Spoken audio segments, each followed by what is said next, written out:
Bonjour les runners, bonjour les sportifs, bonjour au petit monde de la course à pied, c'est Seb et je suis ravi de vous retrouver aujourd'hui pour un nouvel épisode du podcast À côté de mes pompes.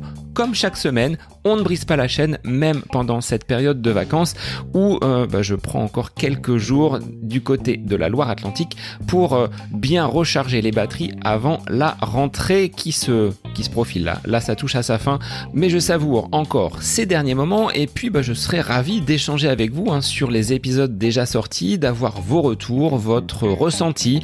N'hésitez pas à liker, à partager, à vous abonner, que ce soit sur les réseaux, Facebook, Instagram ou sur les différentes plateformes d'écoute, que ce soit Apple Podcast, Spotify, Deezer et bien d'autres encore.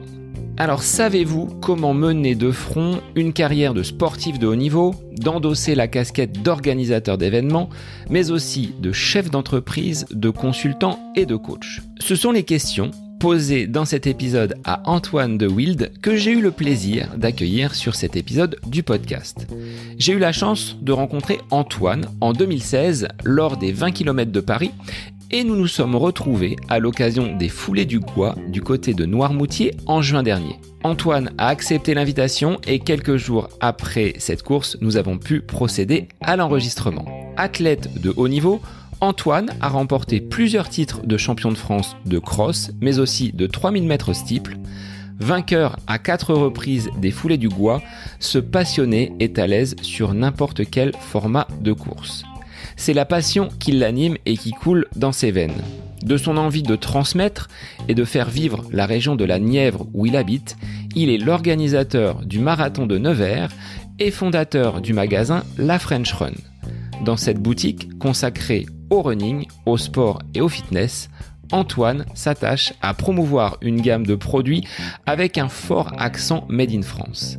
Un grand merci Antoine d'avoir trouvé dans ton emploi du temps très chargé de chef d'entreprise multicasquette quelques instants pour échanger sur ton parcours, sur tes projets actuels et futurs. Un grand merci également pour ta disponibilité et ton accessibilité. Alors moi je vous laisse en compagnie d'Antoine de Wild, entrepreneur qui vibre pour le running. C'est le nouvel épisode du podcast À côté de mes pompes. Bonne écoute à vous. Bonjour Antoine, merci d'être l'invité du podcast aujourd'hui. Alors, on s'est croisés il y a quelques jours donc sur les Foulées du Gois. Comment vas-tu après cette course contre vents et marées ? Bonjour Sébastien, écoute, tout va bien. Bien récupéré de cette course qui est toujours exceptionnelle pour avoir le privilège d'y participer. Retour sur terre entre guillemets puisqu'on part de l'île et on arrive sur le continent. Donc ça s'est bien passé et retour à la vie normale où là je te parle depuis Nevers. Alors, on va revenir sur ces multiples casquettes que tu endosses donc aujourd'hui.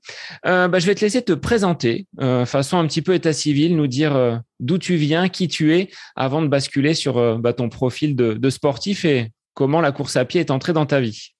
Moi, je m'appelle Antoine de Wild, j'ai 37 ans, j'habite à Nevers, dans la Nièvre, en région Bourgogne-Franche-Comté.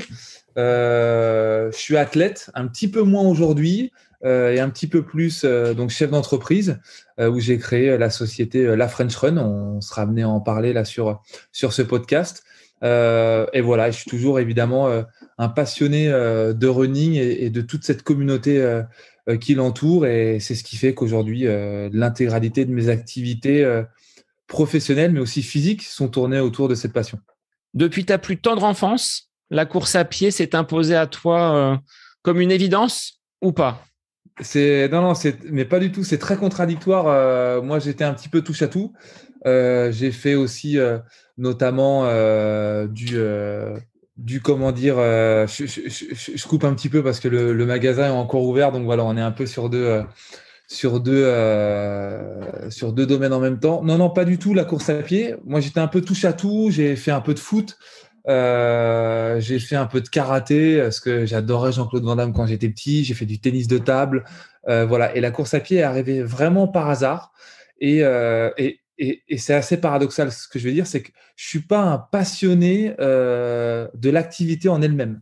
C'est-à-dire, moi, si on me dit pendant 2 mois tu cours pas, ça va pas du tout me manquer. Chez moi, il n'y a pas de connotation de course à pied, à part évidemment d'innombrables paires de baskets. Mais sinon, voilà, je suis pas abonné à des magazines. Je suis pas plus passionné que ça. C'est l'environnement qui me passionne. C'est les rencontres avec les gens. C'est tout ce qu'on peut découvrir en courant.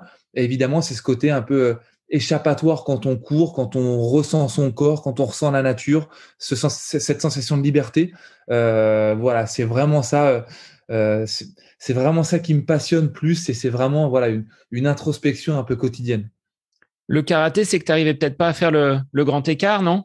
J'y arrivais pas, j'y arrive toujours pas du tout, donc j'ai vite abandonné en prenant conscience très jeune que entre la fiction et la réalité, il y avait un grand écart sans mauvais jeu de mots. Et voilà, mais ça m'a permis de tester un peu ce que j'avais envie. Et puis voilà, j'ai aussi fait un peu de foot. Alors j'étais pas hyper bon au foot, du coup j'allais souvent soit sur le banc, soit au gardien de but. Donc voilà, j'ai vite senti que je pouvais courir mais sans ballon. Et du coup, je me suis orienté vraiment de façon assez très hasardeuse vers la course à pied. Puis voilà, ce jeu un peu de vitesse et d'endurance, ça m'a plu. C'était aussi un exercice individuel. Et puis voilà, j'ai eu la chance aussi de tomber dans un club et avec des formateurs, dont un, je vais citer, un Jean-Luc Cotin qui a été mon premier entraîneur, qui m'a amené progressivement à la course à pied, mais à tout paramètre ludique. Quand on est jeune, c'est important. Donc, j'ai jamais eu une overdose de cette pratique. Et c'est pour ça qu'aujourd'hui, même 20 ans après, 25 ans après même, je suis toujours en activité puisque je sature pas. Et ça, il faut rendre voilà, à César. Il y a des bons formateurs en France dans les clubs. Tu te souviens de ta toute première course?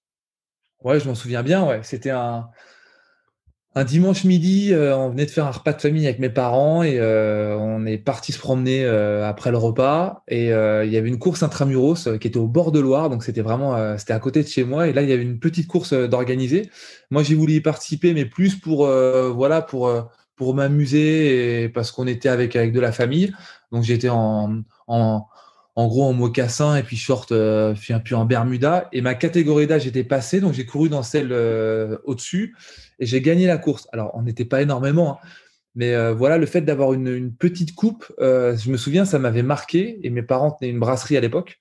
Donc, ils avaient exposé cette petite coupe dans le bar. Et du jour au lendemain, il y a eu une reconnaissance quasi instantanée des clients qui m'ont encouragé à continuer, qui m'ont félicité.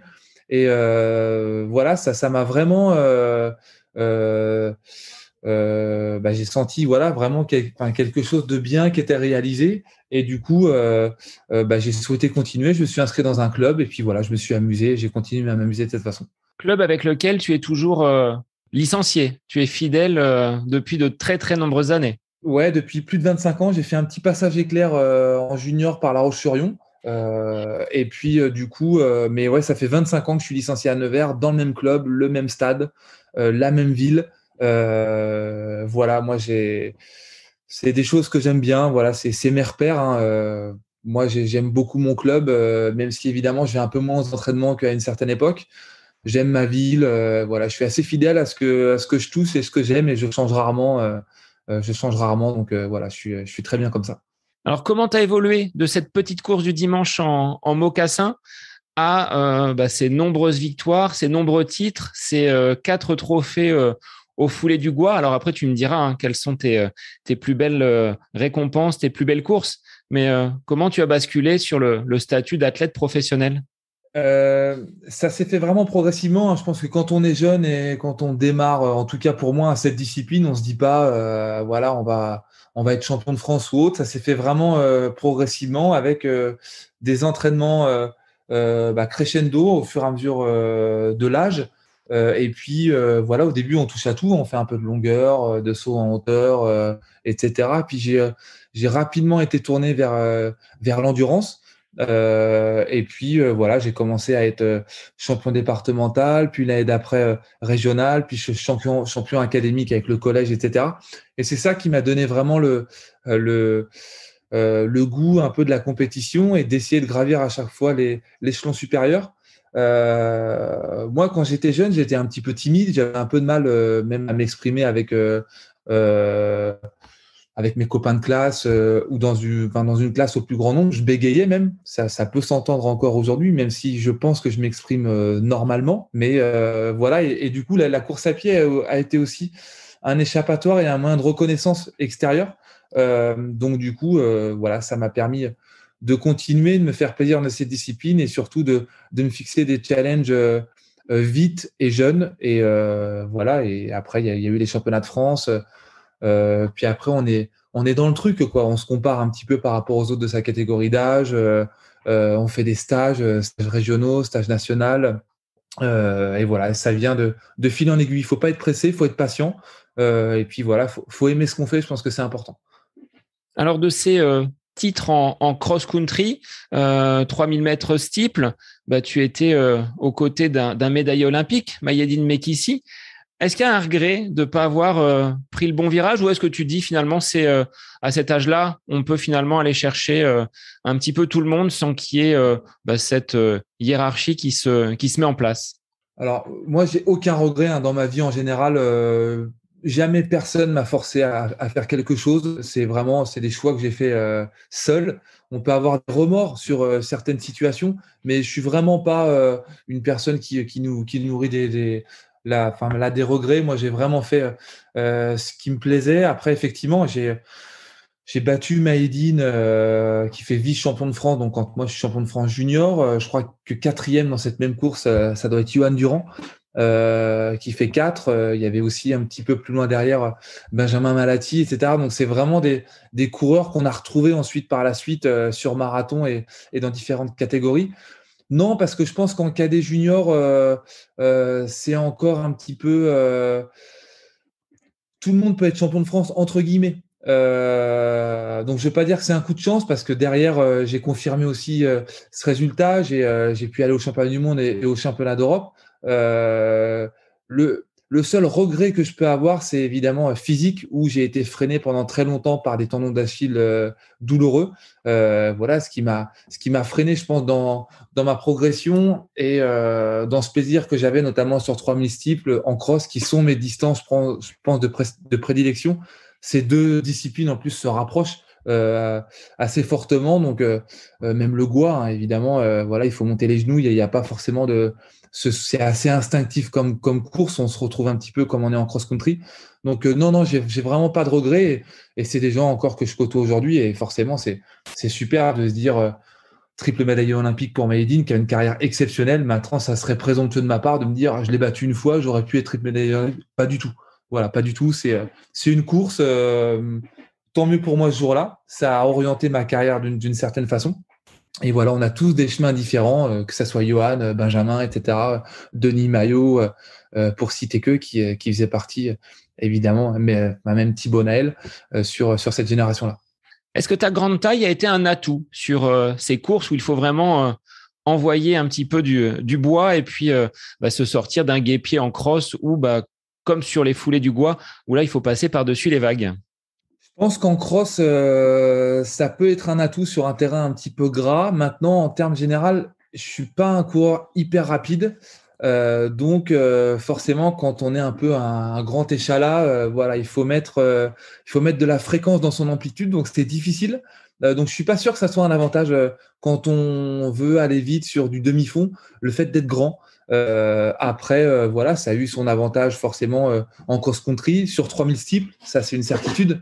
Et puis sur les foulées du Gois, ça voilà, c'est très mathématique, hein. Plus on est grand, plus l'eau arrive évidemment un peu moins vite que les autres sur les genoux. Donc voilà, ça c'est, je pense qu'on a un peu plus de marge entre guillemets qu'une personne qui fait 1,50 m.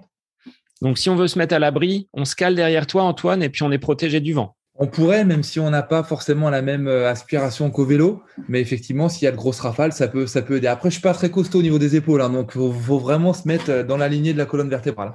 Alors, de ta carrière, de ces plus de 25 ans de course à pied, qu'est-ce que tu retiendrais? Quelle serait la course qui t'a donné le plus de satisfaction, dont tu es le plus fier aujourd'hui, même si on peut les balayer, mais il y en a beaucoup? Ouais, il y en a beaucoup. Moi, j'ai eu la chance de faire beaucoup de courses et surtout de faire les courses qui me plaisaient, sans qu'on m'en impose. Et ça, je remercierai toujours les personnes qui m'ont entouré, mes partenaires, etc. Ça, j'ai pu vraiment toucher à tout et ça, c'est super aujourd'hui parce que j'ai beaucoup d'expérience sur tout un tas de terrains. Après, c'est difficile d'en choisir une. Je dirais peut-être forcément le titre de champion de France parce que ça a été une course qui a été catalysateur vraiment de la suite de ma carrière. Ça a été un élément voilà, déclencheur. Les foulées du Gois, pour moi, c'est une course exceptionnelle. Quand on part de Lille et qu'on est sur ce passage avec la marée qui monte, le courant qui nous balaye sur la gauche, le vent, le fait qu'on voit plus la route, ce combat un peu d'homme à homme, hein, ce bruit de foulée dans les vagues et tout, pour moi, c'est une course exceptionnelle. Ouais, c'est vraiment c'est un environnement voilà, qui est sanctuarisé où il y a un vrai ancrage là, positif quand je vais là-bas. Donc, si je devais en retenir qu'une, c'est très difficile, mais je pense que ce serait celle-là. Ouais. Comment tu en es venu à courir ces foulées du Gois? Tu as une affection pour l'île, pour le passage, ou c'est vraiment ce type de course un peu hors norme qu'on ne retrouve pas ailleurs en France? Ça a été un petit peu un petit coup de chance, puisqu'au début, j'étais sur liste d'attente. C'est Philippe Raymond qui avait contacté l'organisateur en disant tiens, est-ce qu'il peut courir? Donc au début, j'étais pas pris. Et puis il y a eu quelques athlètes qui n'ont pas pu participer. Donc au dernier moment, on m'a appelé. Je me souviens, j'avais le dossard 25 sur 30. Et Philippe avait dit, alors je ne sais pas si sur le ton de la rigolade ou s'il était sérieux, avait dit à l'organisateur, mais tu verras, je t'envoie le futur vainqueur. Et puis la première année, je gagne avec quasiment 1 minute 30 ou 40 d'avance. Il y avait énormément d'eau ce jour-là. Je me souviens, on avait mis presque 20 minutes à franchir le passage. La taille m'avait beaucoup aidé. Le fait d'être rapide à cette époque, un petit peu sur 1500 et 5000, m'avait aussi aidé. Et du coup, je fais un truc en même temps. Tac. Et du coup, voilà, c'est derrière d'être vainqueur dès la première édition, ça m'a ouvert les portes sur les autres éditions. Et puis voilà, aujourd'hui j'ai 4 victoires. C'est super. C'est vraiment moi une course qui compte. Et même quand je passe là-bas, quand je suis en vacances ou autre, un jogger sur deux qui est amené à me parler de course à pied me parle du Gois ou a vu des images voilà, sur des reportages ou autres. Donc voilà, forcément, ça alimente aussi. Et puis c'est une course unique au monde. C'est une course unique au monde. C'est ce qui m'a donné envie, hein, quand je t'ai vu sur la chaîne L'équipe braver les vagues. Je me suis dit, pour une prochaine édition, même si je fais pas moi la course des As, au moins de prendre part à cette manifestation qui débute dès 13h jusqu'à plus de 18h avec une foule immense et ces encouragements et de vous voir partir, c'était vraiment magique de voir ces coureurs donc franchir le passage. Donc, merci de nous faire vivre ces émotions. C'est ce que tu disais tout à l'heure. C'est ce qui t'anime également au-delà de la simple performance sportive. Ah oui, voilà, moi, c'est vraiment d'être au contact des gens, de vivre des expériences assez exceptionnelles comme le Gois ou alors des expériences un peu plus longues et peut-être même un peu plus rudimentaires comme la France en courant où ça a été une expérience exceptionnelle. Voilà, il y a tout un tas de courses comme ça que je retiens et qui ont façonné vraiment la carrière que j'ai aujourd'hui et qui me laissent des souvenirs exceptionnels et surtout une diversité je reprends le mot expérience, mais c'est vraiment réel. Derrière, quand on peut échanger avec les personnes, on a pu vraiment avoir une vision et une sensation voilà, sur tout un tas de domaines. Et ça, je pense que c'est important. C'est vraiment important. C'est ce qui t'a conduit aujourd'hui à basculer de l'autre côté, alors tout en conservant le statut d'athlète, hein, parce que tu es encore très performant, mais de pouvoir à la fois coacher, à la fois être organisateur d'événements. Ça, c'est cette volonté de transmettre à d'autres personnes, peut-être d'un niveau moins élevé, mais dans ce nivelage que l'on peut trouver en course à pied. On a un short, on a une paire de baskets, que l'on soit rapide ou moins rapide, on peut partager la même passion. On peut partager la même passion et puis quand on a touché à tout, au moins quand on a essayé d'essayer tout un tas de domaines, de disciplines ou d'expériences athlétiques, hein, que ce soit en stage où j'ai été en Éthiopie ou autre, effectivement quand on échange après avec un jogger, on est capable voilà, de se mettre un petit peu de se mettre à sa place et justement de pouvoir lui transmettre les bons outils pour qu'ils soient épanouis et pour comprendre, entre guillemets, ce qu'ils ressentent aujourd'hui. Si on fait qu'une seule discipline, ça va être plus difficile. Si on a affaire à un marathonien ou à un trailer, etc., le fait d'avoir un peu tout essayé, on est capable après, derrière, d'avoir un échange un peu plus constructif et surtout, se mettre à sa place. Et je pense que c'est hyper important en termes de coach, quand on conseille des gens, quand on organise des événements, on sait ce qui s'est fait ailleurs. On a pu aussi prendre des notes sur des choses qui sont bien, des choses qui sont à améliorer. Et ça, on essaie derrière de les transférer sur les propres événements qu'on met en place. Alors, c'est pas toujours facile, hein. L'événementiel, c'est un métier qui est très très difficile, mais c'est passionnant parce que c'est un peu à l'image de la préparation d'une course, hein. Il y a la préparation d'un événement et ça monte crescendo sur les semaines avant jusqu'au jour J où ça explose et où autant en compétition que sur un événement, c'est toujours cette journée-là qu'on retient. Là encore, dans ton attachement donc à la région de Nevers, c'était à cet endroit-là que tu avais envie d'organiser quelque chose d'assez grand autour de ce marathon qui emprunte le circuit donc de Formule 1. Pourquoi justement cette zone-là? C'est vraiment ce cœur qui vibre pour la Nièvre. Ouais, moi je suis un Nivernais d'adoption parce que je suis né à Versailles dans les Yvelines. J'ai grandi une dizaine d'années en région parisienne et ensuite à Nantes. Et je suis arrivé vraiment ici à l'âge de 10-12 ans sur Nevers. Et aujourd'hui, c'est ma ville.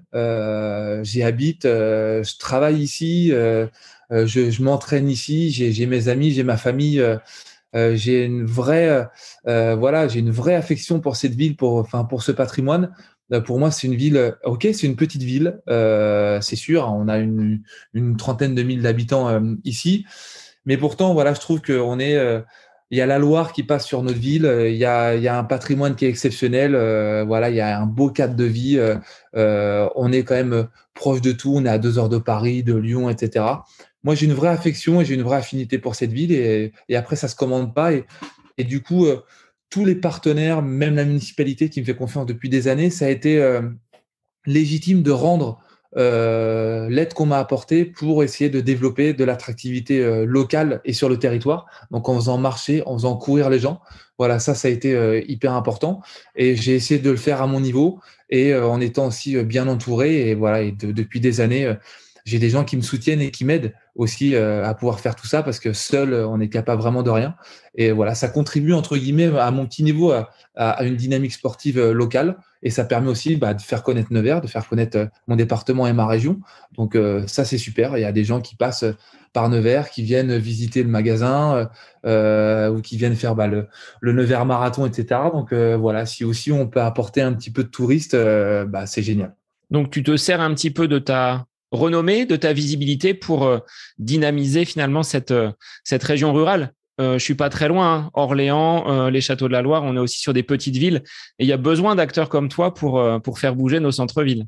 Ouais, j'essaye de vraiment d'optimiser ma connaissance de mon secteur et de mon milieu. Il y a des choses que je sais pas faire et que je maîtrise pas. Pour autant, ça fait 25 ans que je suis dans le milieu du running, donc j'ai essayé de transférer toute ma période d'athlète et puis d'apprendre le métier d'organisateur d'événements et puis de consultant sportif et maintenant avec l'ouverture de la boutique pour conseiller au mieux les gens, ça permet vraiment de les entraîner, de les emmener vers les événements qu'on organise et de les équiper ensuite avec la boutique, donc de créer une cohérence et une synergie sur ces 3 structures. Mais voilà, c'est vraiment c'est un sport que moi j'apprécie et que j'essaie de maîtriser de jour en jour et j'en apprends encore de jour en jour. Donc je trouve ça passionnant et ça reste perfectible évidemment au quotidien. Alors la particularité de ce marathon donc à Nevers, c'est que avec les années Covid en 2021, ça a été le seul en France. Donc il y avait une grosse visibilité sur cet événement. Il y a une grosse visibilité. Ça a été aussi vraiment une grosse organisation. Cette année-là, ça a été difficile parce qu'on est face aussi à une atmosphère qui était particulière avec le Covid. On a eu la chance d'avoir le circuit de Nevers-Manicourt. Ça nous a permis de courir en vase clos et de pouvoir organiser cet événement-là. Alors, pas non plus au forceps, hein, mais de aussi mettre en place toutes les préconisations de sécurité. Et ça, c'était hyper important. Et je pense que ce que je retiens aussi, c'est qu'on a reçu énormément de messages d'organisateurs où ça leur a donné aussi un souffle d'espoir en disant en fait, on est quand même capable d'organiser et du coup, on va s'accrocher pour notre édition en août 2021. Donc voilà, ça nous a aussi donné du baume au cœur et on a organisé au nom aussi de toutes les personnes qui ne pouvaient pas le faire. Et voilà, les 1500 coureurs ce jour-là, je pense, ont pris plaisir. Et c'était super pour Nevers et pour les personnes qui ont participé. Alors, il y a 2 autres courses que tu organises dans ta région. Est-ce que tu peux en parler et pourquoi tu as voulu les mettre en place? Alors la course historique, c'est la bottine et la moustache qu'on organise depuis 10 ans maintenant. Donc, qui est une course caritative à la base contre le cancer du sein. Moi, j'ai ma maman qui a été atteinte d'un triple cancer du sein. Donc, quand je me suis mis un petit peu à l'idée d'organiser un événement, j'ai souhaité que ça soit pour cette cause et contre cette maladie. Donc, voilà, ça a été orienté pour les femmes et le but, c'était vraiment de démocratiser le côté élitiste de la course à pied ou le rendre accessible vraiment au plus grand nombre. Il y avait beaucoup de gens autour de moi qui aimaient bien courir, mais qui avaient peur de passer le pas d'une compétition en disant « mais non, je vais être ridicule, il court plus vite que moi, etc. » Donc vraiment, le but, c'était d'instaurer cette politique-là, localement parlant en tout cas. Et donc, la bottine et la moustache ont été mis en place et voilà, on est monté jusqu'à 4600 personnes qui ont participé. Donc, pour une ville comme Nevers, c'était superbe, hein, c'était vraiment exceptionnel. Et derrière, voilà, il y a eu le Nevers Marathon, mais aussi la Look, qui est un événement cycliste, puisqu'on a voulu se challenger sur les événements et organiser quelque chose qui était hors running. Et donc là, c'est un événement qu'on a repris il y a 2 ans maintenant. Donc, multi-casquette. Et pour en rajouter une autre, eh bien, tu es aujourd'hui donc le fondateur de la French Run, un magasin donc qui est situé à Nevers avec un deuxième magasin sur Paris depuis l'été dernier. Pourquoi la French Run et qu'est-ce qu'on trouve dans tes rayons? Alors la French Run, c'est un magasin spécialiste running, trail, fitness, avec tout ce qu'on peut trouver entre guillemets dans un magasin de running classique. On fait du multimarque et on a aussi une gamme propre à nous qui est entièrement fabriquée en France.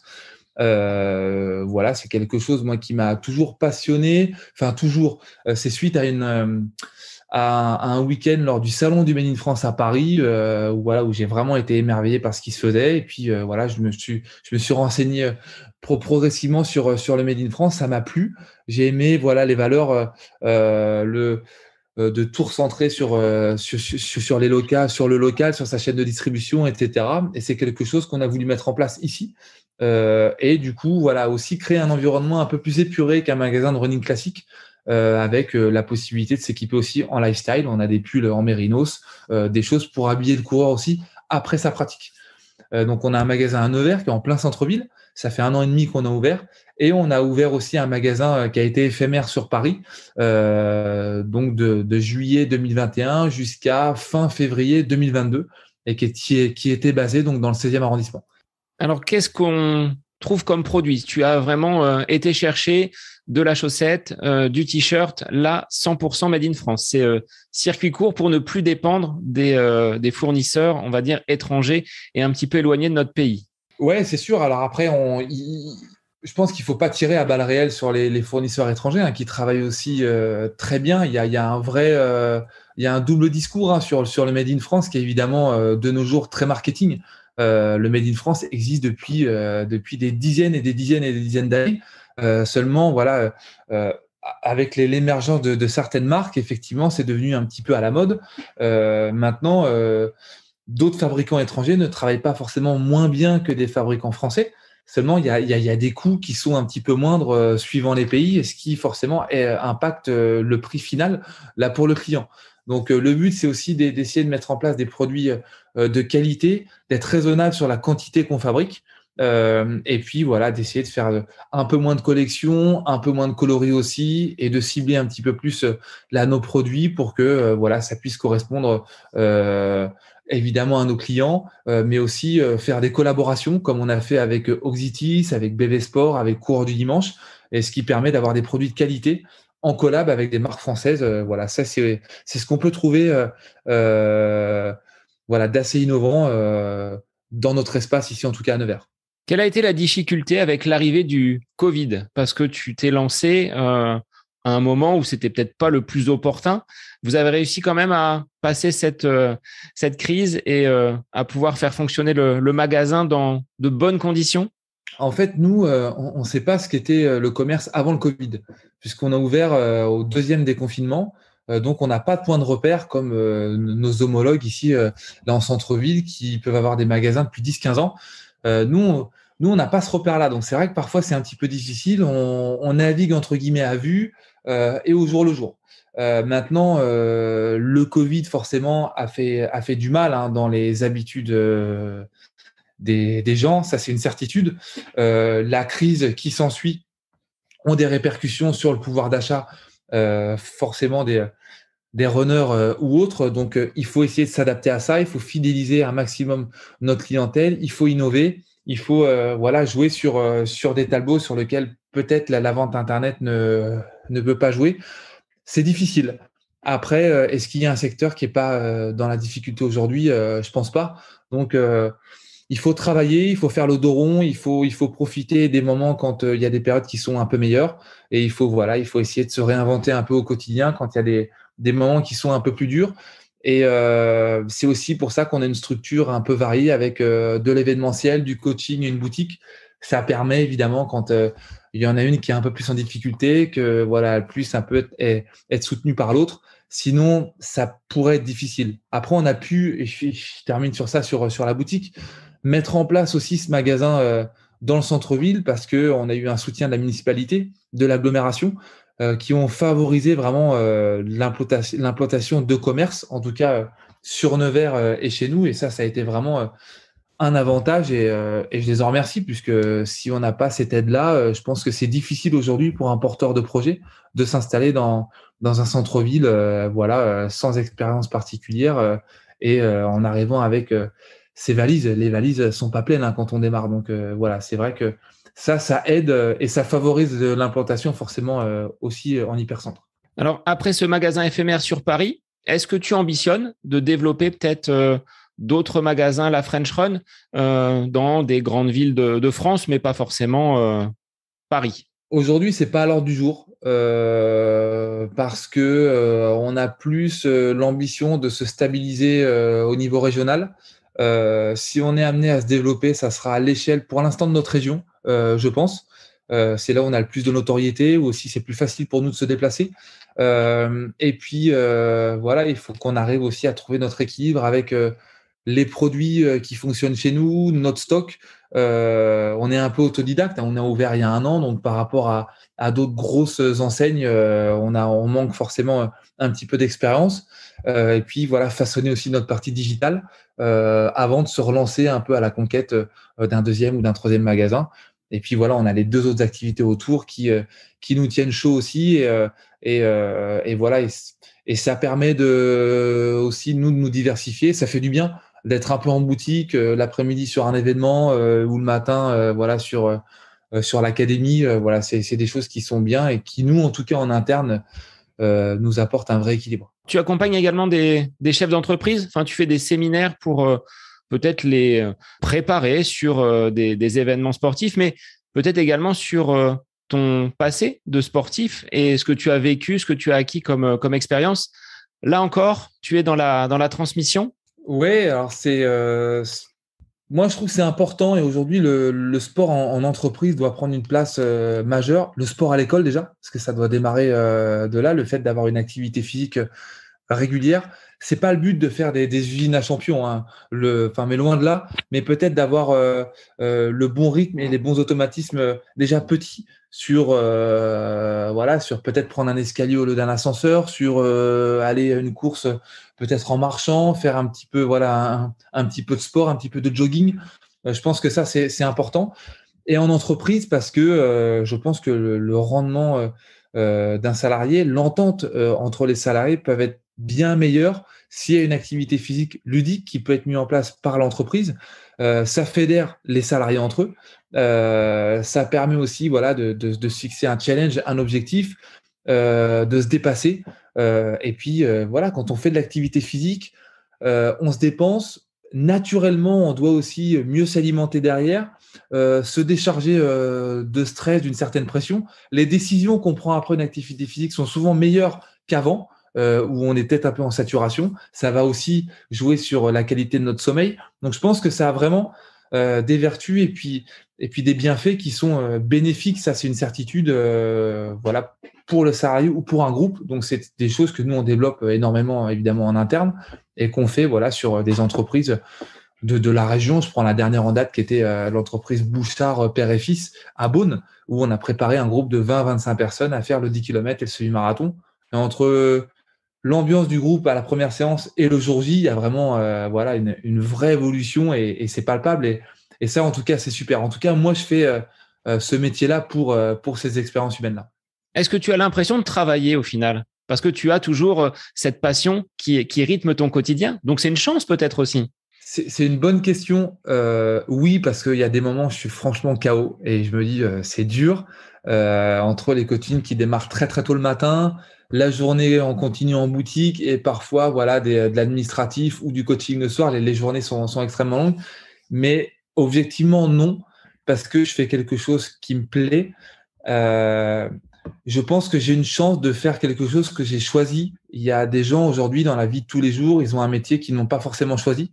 Ils sont contraints ou ils y vont par défaut. Moi, j'ai cette chance-là de faire ce que j'aime et de décider ce que j'ai envie de faire, même si j'ai des contraintes, évidemment, au quotidien, j'ai du stress, etc. Mais objectivement, c'est moi qui l'ai choisi. Donc, non, c'est énergivore comme métier, mais c'est plaisant et je suis vraiment aujourd'hui, je suis heureux de ce que je fais, ouais, évidemment. Donc, tu arrives quand même à aller courir un petit peu. Parfois, tu vas solutionner des problèmes en courant, mais le plaisir est toujours là. Le plaisir est toujours là. Je cours évidemment moins qu'avant. Maintenant, je cours. C'est important déjà pour garder la ligne. Voilà, moi, je veux garder la ligne et avoir un corps d'athlète le plus longtemps possible. Je prends toujours évidemment beaucoup de plaisir à courir. Quand je vais courir à jeun, en forêt, à la levée du jour, c'est toujours des moments qui sont géniaux où on est en connexion avec la nature et avec son corps. Et on démarre jamais mieux une journée que quand on a fait voilà ce petit jogging matinal. Et puis voilà, je suis toujours un compétiteur dans l'âme, donc j'ai aussi ce besoin de me challenger, de me fixer des objectifs, même si je sais que au fur et à mesure, l'âge ne joue pas en ma faveur et mon quotidien encore moins. Je peux plus faire de sieste comme à la grande époque. Ça fait 5-6 ans que j'ai pas été chez le kiné. Voilà, c'est des choses, mais pourtant voilà, j'ai cette âme de compétiteur qui est toujours en moi et qui me permet de me représenter à des compétitions et en tout cas de, de, de garder vraiment cette envie de courir et puis de me fixer des objectifs à court et moyen terme. Est-ce que c'est ce qui t'a manqué sur le Goa, justement, cette charge mentale de chef d'entreprise pour te dépasser, peut-être te préparer mieux que les fois précédentes? C'est certain. Après, moi, je suis pas le genre d'athlète qui trouve des excuses ou qui se décharge sur. Je savais que j'étais moins préparé cette année-là. Il y a 3 ans, avant le Covid, je gagne le Goa avec 4 secondes d'avance. C'est très faible. Je gagne, mais la distance est quand même assez proche avec le second. Donc, je savais que j'étais moins préparé, que j'avais eu 1 ou 2 ans très difficiles avec le travail et que physiquement parlant, j'avais un peu moins d'armes qu'il y a 3-4 ans. J'avais conscience de ça. Maintenant, je me suis dit, voilà, le Goa, c'est une course particulière.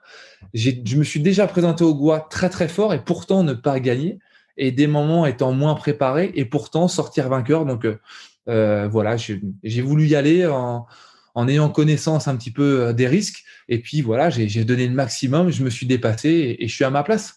Et voilà, devant, c'était fort. Jonathan Bio a fait une très belle course. Il a extrêmement bien géré. Il mérite largement sa victoire. Et moi, j'étais à mon niveau ce jour-là. Donc, aucun regret. Je me suis dépassé. Et voilà. Et je reviendrai évidemment l'année prochaine. Même les féminines hein, ont fait vraiment de gros exploits. Très belle course parce qu'elles sont parties avec 2 minutes d'avance et même le premier homme ne rattrape pas la première féminine.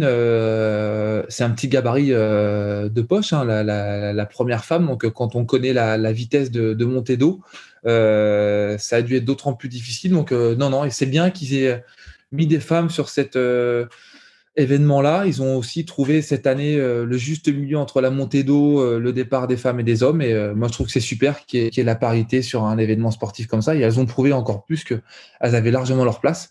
Et moi, je trouve que c'est super. Alors, tu portais justement, Antoine, une paire de chaussures Made in France de la marque Vitz. Est-ce que tu as participé au développement de cette paire que tu vends donc dans ton magasin? Et qu'est-ce que tu retrouves dans des standards finalement de chaussures que tu as déjà pu porter chez Vitz? Alors, moi, j'ai reçu les premières chaussures Vitz avant qu'elles sortent il y a quelques mois, quelques années maintenant. Donc, il y en a une que j'ai poussée même très, très loin en kilométrage. Et ça me permet de faire des feedbacks en disant, voilà, là où ça s'use un peu plus, mais voilà mon ressenti sur le taillant, sur la tige. C'est des choses que j'affectionne beaucoup parce qu'en plus, moi, j'en vends en boutique. Donc, des chaussures, on en voit passer quand même toute la journée, des profils de coureurs aussi.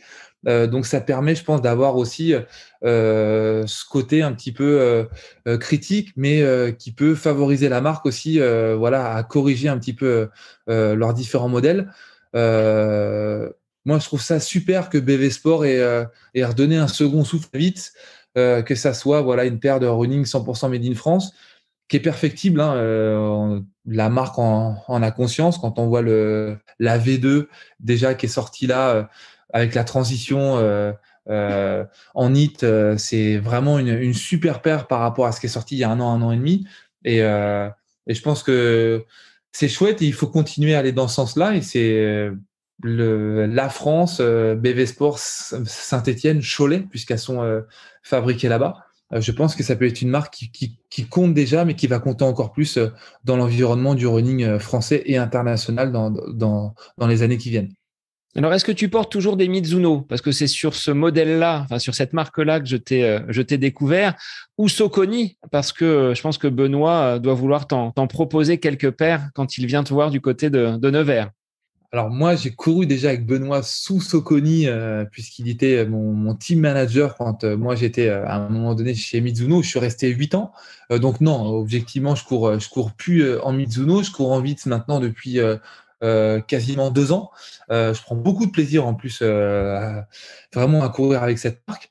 Après, c'est important aussi d'essayer différents modèles, différents chaussons, les différentes technologies. Je pense aussi à la plaque carbone, etc. Pour aussi avoir dans la même lignée que l'expérience, que ce soit en cross-country, sur piste, en trail, mais aussi en chaussures, pour avoir aussi son propre avis et pouvoir me conseiller évidemment un peu plus le runner, mais non, pas en Saucony.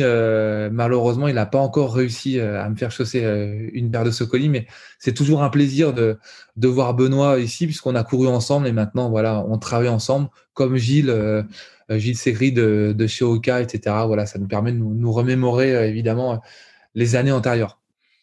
Alors Antoine, quel conseil tu pourrais donner à quelqu'un qui passe la porte de ton magasin et qui souhaite se mettre à courir? Ce serait quoi tes recommandations avec ton regard de chef d'entreprise, de coach et d'athlète professionnel?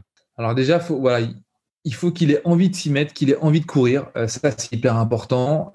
Il faut qu'il privilégie d'entrée une paire de running. C'est le plus important. Qu'il court avec des chaussettes coton, un short, un bermuda et un polo, à la limite, objectivement, c'est pas très grave. Par contre, il faut qu'il soit bien chaussé parce que c'est ce qui va permettre déjà qu'il démarre bien, qu'il évite les blessures et qu'il soit vraiment confortable dans sa paire de chaussures, qu'il ait une paire adaptée à son profil, à sa posture et évidemment sur le terrain sur lequel il va courir.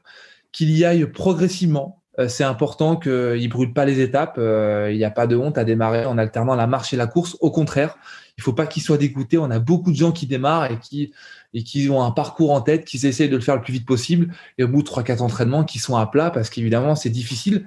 Et il faut que le corps puisse vraiment s'adapter à une pratique qui soit régulière et progressive.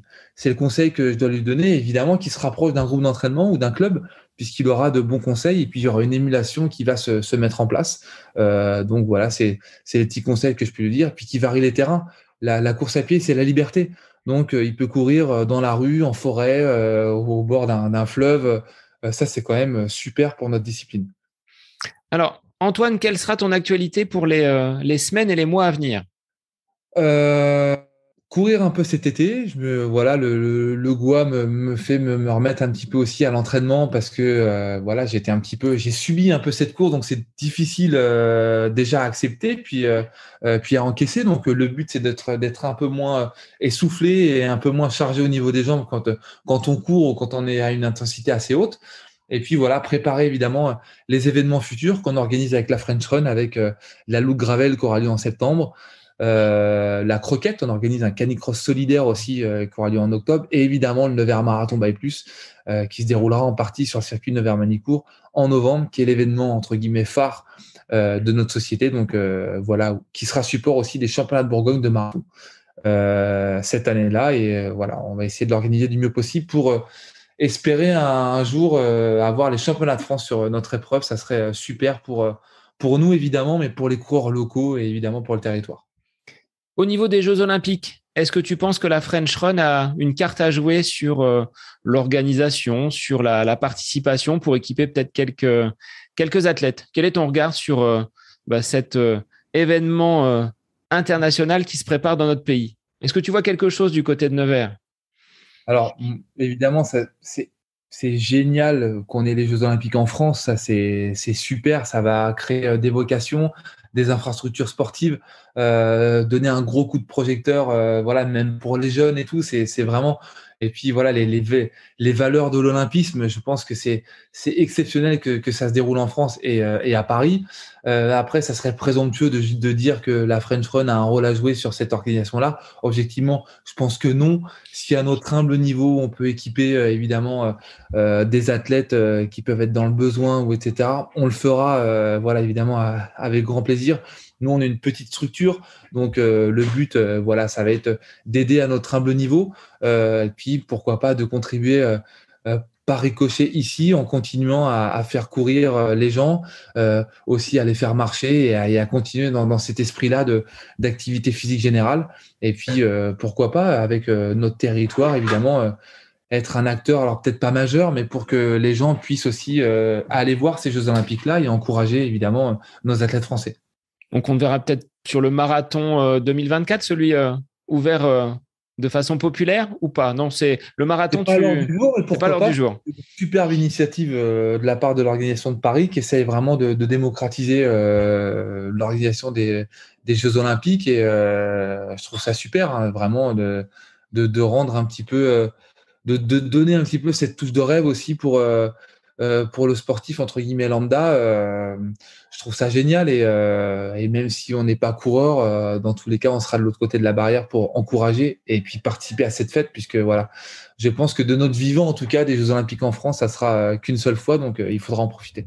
Eh bien, Antoine, moi, je te remercie pour ta gentillesse, ta disponibilité, puisqu'on s'est vu sur le Gois, donc à Noirmoutier. Et merci d'avoir trouvé un petit créneau dans ton agenda multicasquette. Hein, on l'a vu à travers cet épisode. Donc, eh bien, au plaisir peut-être de venir à Nevers pour découvrir le magasin. Merci beaucoup, Sébastien, à toi. Évidemment, tu seras le bienvenu à Nevers au magasin pour qu'on te fasse découvrir la boutique, mais aussi voilà, notre ville, puisqu'on y est très attaché ici. Et puis voilà, il y a tous tes auditeurs et auditrices, hein, à côté de mes pompes. Ça sera entre guillemets le nom de code pour celle ou celui qui se présentera dans la boutique. En tout cas, c'était un plaisir d'échanger avec toi. Je me souviens de cette photo qu'on avait prise près d'une rame de métro. Exactement, à Paris. Après les 20 kilomètres. La mémoire est bonne, qui était sur notre gauche, et voilà, il y avait des brasseries sur la droite. Voilà, j'ai une très bonne mémoire sur ces choses-là, et on s'est revu au Gois, donc voilà, jamais 203, donc peut-être qu'évidemment la prochaine fois, ça sera à Nevers. En tout cas, merci Sébastien, félicitations pour ton travail, et c'est aussi grâce à des personnes comme toi que la communauté running se développe, et puis voilà, où tout le monde peut y trouver son compte et continuer sa passion.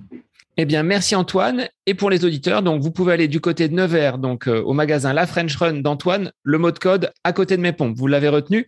Et puis moi, je vous dis à la semaine prochaine pour un nouvel épisode du podcast À côté de mes pompes. Bonne semaine à vous.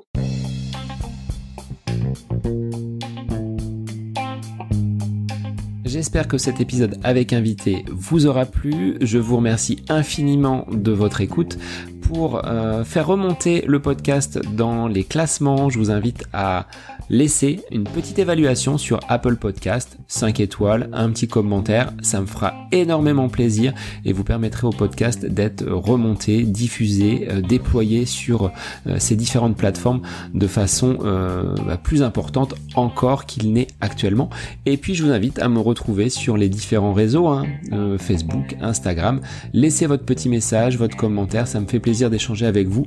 Si vous avez des questions, si vous voulez échanger sur quelconque sujet en lien avec la course à pied, mais pas que, parce que le sport c'est une philosophie de vie et c'est une passion qui nous anime de façon commune, donc n'hésitez pas à venir échanger avec moi. Sur ce, je vous souhaite une bonne fin de semaine, un bon week-end et je vous dis à la semaine prochaine pour un nouvel épisode du podcast À côté de mes pompes.